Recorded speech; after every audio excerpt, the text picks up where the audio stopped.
Howdy everybody, here to shoot another video, basically a part 2 to my other orchard video in May.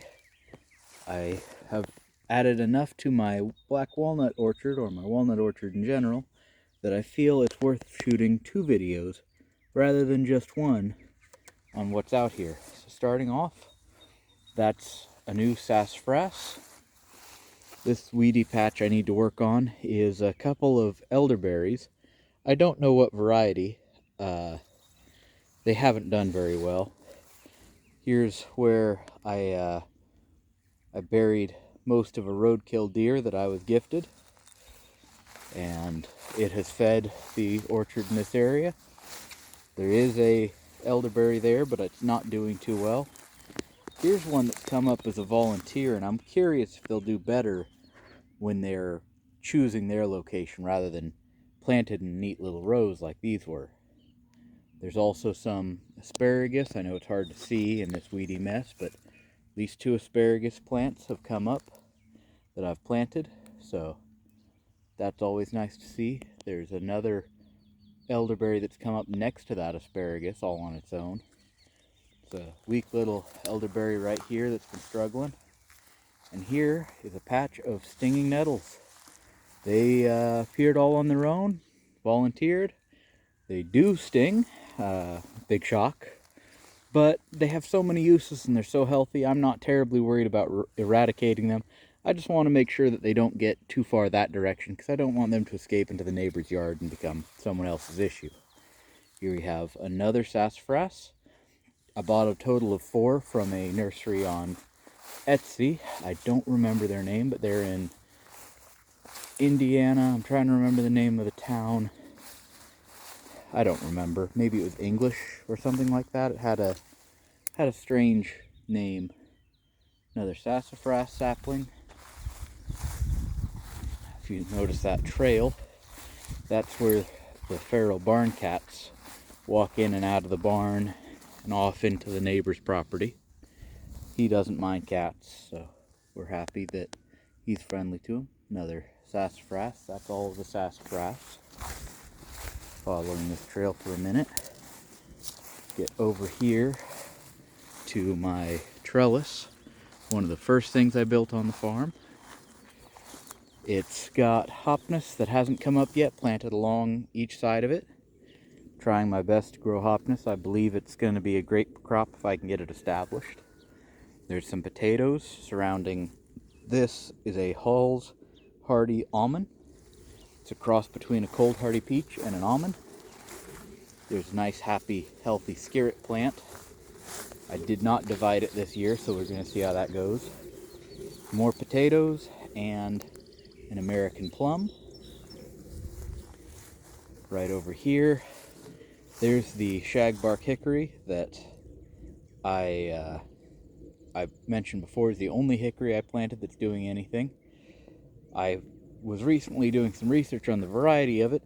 Apparently it's a cross between a hickory and a pecan, cold hardy pecan, so I do worry if it's even going to fill the niche I wanted it for. I wanted the shaggy bark for the bats to live under, but we'll let it grow. Some more potatoes around another plum. Over here I got to get a tree shield put up around it real soon, but this is a nanny berry. Bought it from St. Lawrence Nursery. Over here we've got a cold hardy cold hardy pecan.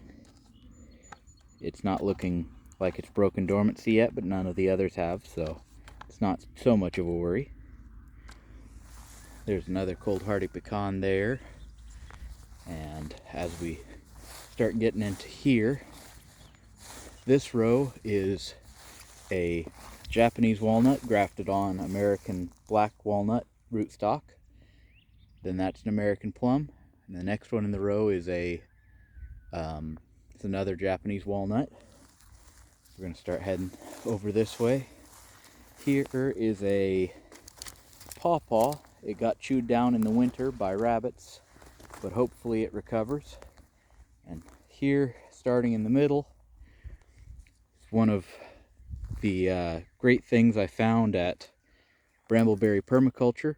This is a thornless black locust. Pretty foliage. It's a great nitrogen fixer. Great for the environment, native. And without the thorns, there's nothing really to complain about. It's a great fodder plant, potentially. In the middle of these weeds, there's another pawpaw that got nibbled down. Walking back a little bit, here's another nanny berry from St. Lawrence. It's just starting to wake up. Over here, some more cold hardy pecans. Have not woken up at all.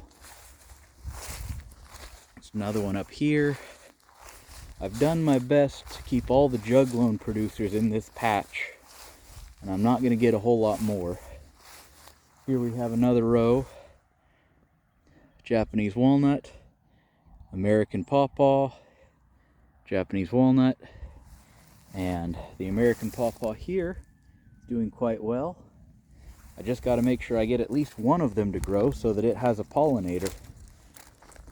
Over here we've got, I think this is white imperial. Yep, white imperial currant. Currants are juglone tolerant. Purple raspberry. Raspberries are juglone tolerant. Here, this little stick in the ground that's not doing nothing is one of my shagbark hickories. It's a true shagbark hickory, but it won't break dormancy. But when I do a scratch test, it's still alive, so it's just doing its thing. Here's a red lake red currant stuck in the ground. It's got two branches. I could divide it later on in its life. Right here is a second thornless honey locust. I believe the parentage on it is maybe called Big Fatty or something like that. It's one of the Hershey's varieties. Now that we're past there, here's my other shagbark hickory. And again, scratch tests show it's alive, but it won't do anything. And here, we're getting towards the last juglone producers. And they're hidden in these bigger tubes. Had leftover tubes from what I was working on, or I did the math and I'll have leftover tubes. So I put two here. These are Bart nuts.